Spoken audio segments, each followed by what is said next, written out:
First thing you might have noticed is I got a little too much sun yesterday. As you can tell by how dark my arms are up until this point. There was a lot I ended up doing yesterday, but I'm gonna save that for next month. As for this month, it's rather fascinating. I don't have a whole lot that happened, but the stuff that did, I have a lot to talk about. So let's get into it. The first thing to mention is I've noticed I've been shedding a lot lately. I shed worse than some dogs I've noticed. I hope it's just because I have long hair. In fact, this is one of the things I find kind of funny, in an ironic sense, of course, is throughout my high school and a good chunk of my college career, I was a big hat person. I never really cared about the idea of going bald. I wore hats all the time anyway, and hey, it's not like anybody would notice. Like so many other things I've started to notice since transitioning, I care now. I care very immensely. I think maybe it's because now I actually have hair I'm proud of. Well, it is kind of humid right now, so it's a little frizzy, but aside from that, I really like this hair, and I'm very nervous about it going away. So much of what people consider to be a female presenting person involves long hair. And my heart goes out to all the women out there that are either losing their hair or are completely bald. It's become a bit of a fear of mine, and, well, for all those that have to deal with that every day, you have a lot of strength. Don't forget that. The next point I have is my blood test. So when I took my blood test back in March, it was discovered that my E levels were pretty high, so we decided to cut back a little bit on the prescription until it was down to normal, more healthier levels. However, this month I had another blood test that was going to be a follow-up. Well, the E levels are alright, but the T levels just kind of went. And this is something I'm very nervous about. I mean, the doctors say that it's in a very healthy, feminine range, but I'm starting to notice some more masculine characteristics again. Some of which I used to put up with in the past, but now I just can't stand. Probably the first big thing is, it's probably pretty obvious to everybody, but I have to shave. A lot. If not my face, and then my arms, my legs, and sometimes even my chest. There is unfortunately still a little bit of hair there, but it's thinned out a little bit. But since noticing that my T levels have risen, it seems like this hair is coming in a little thicker this time.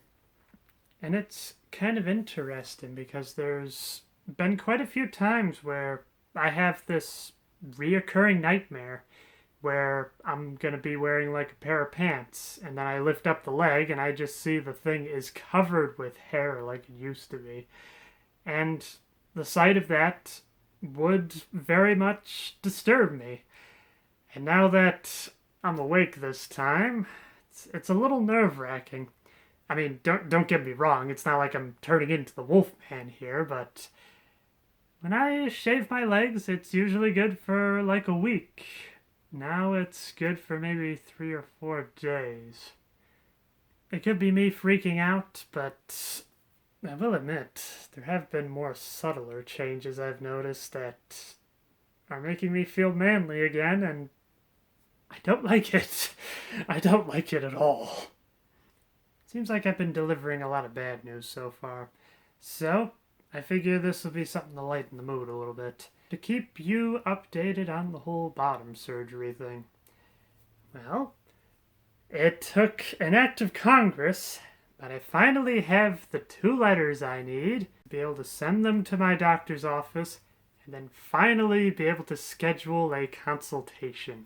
I haven't heard anything back yet, which is making me a little nervous. I'm just kicking myself that I was so excited to be able to send off these letters that I didn't ask to have these letters tracked in any way, so I do certainly hope it makes it to the destination. So after this rather joyous news of finally being able to get these letters, I told my therapist about this, which opened up the conversation to bottom surgery. And let's just say it was another example of us having two very different, I don't want to say sets of morals, ethics. We have a very different frame of reference. Yeah, I think that'll work. I'll go with frame of reference. So, the first thing my therapist mentioned was the idea of reaching out to see if there were any alphabet soup centers around there. For those of you that don't know, I use the term alphabet soup because it seems like they add a new letter every year. LGBTQIA plus? Probably in another 2 more years, I think they'll add a few more A's in there, I'm thinking, but I digress. Prospect of such a thing leaves me very nervous. First thing is, I've been involved with several, I guess you could say, support groups. And let's just say most of them have ended very disastrously. I don't feel very comfortable in such spaces. Another bit of a rift that we had with each other was this concept of paying it forward. Now, for me, whenever I hear the phrase paying it forward, I think back to this rather fun story we have in the family. So, if ever we have to go out to a meal with my dad's side of the family, it is a fight to the death over who gets the paycheck. And to this day, my aunt has become a legend. Before anybody even ordered, she took out her credit card and gave it right to the waitress and said, "It's on me." Just about everybody else at that table was like, "You can't do that! You're breaking the rules!" To me, that's paying it forward. Pay off the entire debt all in one go before anything can happen. However, it seemed like my therapist had another definition for paying it forward.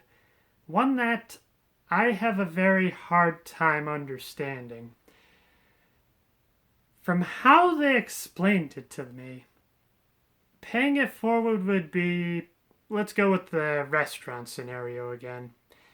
It would be the idea of if I asked my aunt for $20 to be able to pay for my meal, and then 2 weeks later, I pay that $20 back to my uncle, which does not live to my aunt.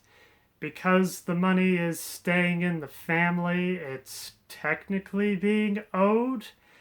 But for me, I feel like I'm just robbing my aunt to then pay my uncle. And this is just something that I can't gel with.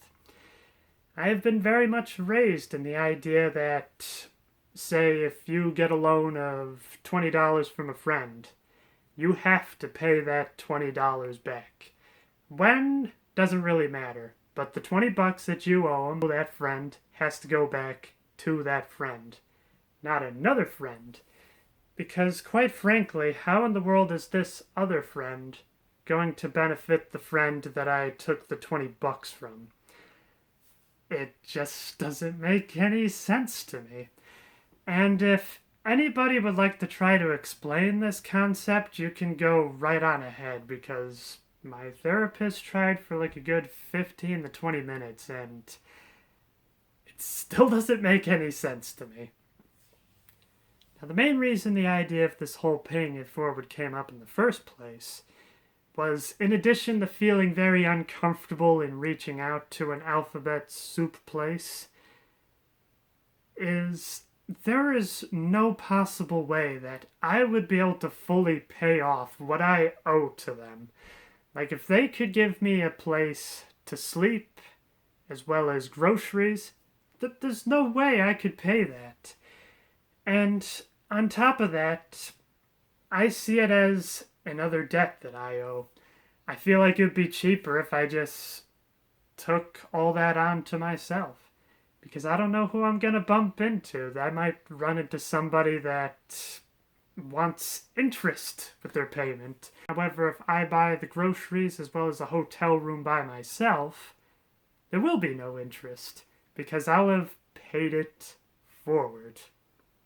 I just see it as another expense to be able to reach out to other people. And I do not feel right with the concept of just taking things from strangers. I want to be able to give back to them in some way. And if I'm taking money, I have to return it in money. I feel like returning it in any other way, it just doesn't do it justice. And probably another thing, like, this is something I've been planning on doing for a while. So I went in with the idea that whatever I find should be able to have Wi-Fi, maybe a television, and some electricity. With that, I was prepared to keep myself entertained with this new Legend of Zelda Tears of the Kingdom. Do not tell me anything about it. I want to go into it completely fresh. On top of that, I want Tears of the Kingdom to be a reward for me for finally being able to get everything I need in order to get this surgery off the ground. So I'll have that for my video game. If it's as engrossing as Breath of the Wild, time is going to just disappear on me. But for the times I am not playing the game, I had two other things in mind. The first is a little bit of light reading. I say that about as sarcastically as possible. I mean, look at this thing. It's a cinder block. And on top of that, you can really see how thick the words are. But a lot of people tell me it's a really good book. And hey, I thought Atlas Shrugged was rather intimidating, but that book just went... So maybe this will be the same way. And plus I've read translations of Victor Hugo's work in the past, and I like his style. It'll be very interesting to see what this is about. However, I think most people probably know it more for the play than the book. And then when I'm not reading, I have Disney Plus, baby! Which brings me into another talking point, actually. So I've heard a lot about this show called The Owl House. It is something that I tried to watch starting 3-4 years ago. I forget when it was, actually. And I just couldn't get into it. However, so many people claim that it's such a really good series that I figured I would give it another go. And I ended up finishing the whole thing. I was thinking about maybe dedicating a whole video to review it, but just know that it's probably going to be just me talking to the camera, because it is very hard for me to capture footage in order to kind of show it along with me talking. But I'll just give a very brief synopsis about what my thoughts were on the show. The first thing was, it's a really slow burn. I mean, the first, 10 or 15 episodes, it was just kind of like, oh, this is so boring. It didn't grab me. And on top of that, it reminded me a lot of shows from the early 90s in that it was just gross. And unsettlingly gross at that. Usually, I like to have a show I like to eat with a meal. This was not a show I could do that with by any means. So that was a really big hurdle for me to get over, but after that, the story started to get interesting. I started to find myself really vested in it. And by the end, I can say I was happy I stuck around with it. But on the whole, I don't really see it as a show I'm going to return to. I will admit the story was interesting, but I don't really see myself going through that story again. There wasn't enough to grab me to say, okay, I want to see what this is like from the beginning to end. This is very different from other shows in that format that I like, such as Steven Universe, as well as Amphibia. And I did very much appreciate that there were a few Amphibia references thrown in there to the Owl House as well. I will end with what happened on the last weekend of this month. Or at least Memorial Day, as we call it here. So it was quite fascinating. It was a 3-day weekend, and each day was crammed to the max. Saturday, I had an aunt come to town, and we all decided to celebrate with some pizza. And it's definitely one of those things I've come to appreciate a lot about my dad's side of the family. While my dad is probably the most resistant person in terms of my transition, his side of the family, exact opposite. I'll show up. They'll refer to me as Julia.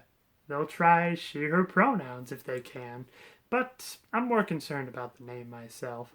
And there might be a slip up here and there, but on the whole, it's not weird. They're perfectly fine with this, and I love it. It's fantastic. And once again, my heart goes out to people that don't have much of a support network. You have a lot of strength. Never forget that. Then on Sunday, had an even bigger get-together with the family, a big family reunion, which is something I was a little nervous about because some of the relatives coming I haven't seen in nearly 7 years. And it seems like my issues had no basis to stand on whatsoever. Most of them didn't even recognize me, so they just wanted to know what my name was. I just told them I was Julia, and we went from there. The only person that did recognize me that I haven't seen in a while is my great aunt. However, I told her about myself, and she's just kind of like, okay. Other than that, the only other real hiccup is there was one relative that referred to me as he, which I found really, I don't want to necessarily say insulting because I want to give them a little bit of leeway. They haven't seen me in a while. But I tried my best to present as feminine as possible that day. I had a very low-cut shirt, and I had very short shorts on. I figured it was pretty obvious. That, and now I have a bit of a pronounced chest now, but unfortunately, no, there were still a few people that saw me as male. Well, only the one relative. There are a few other people out there that see me as male as well, and that brings me down. Because even I am starting to see myself as female in the mirror. And then on the third day of the weekend, a friend of the family, their son was enjoying their 21st birthday. And I told them about myself. And while they had a hard time getting the name right, they were willing to try. And it worked out very nicely, actually. So like I said, not necessarily a whole lot that happened this month, but a lot to talk about. So that's all I can really think of. But just remember for next time, I'm going to go over where I got this little flag from, as well as how I got a little sunburn on my face. If there's anything else you'd like to talk about, feel free to leave a comment. As always, no politics. Until next time, be yourself, no matter who that is.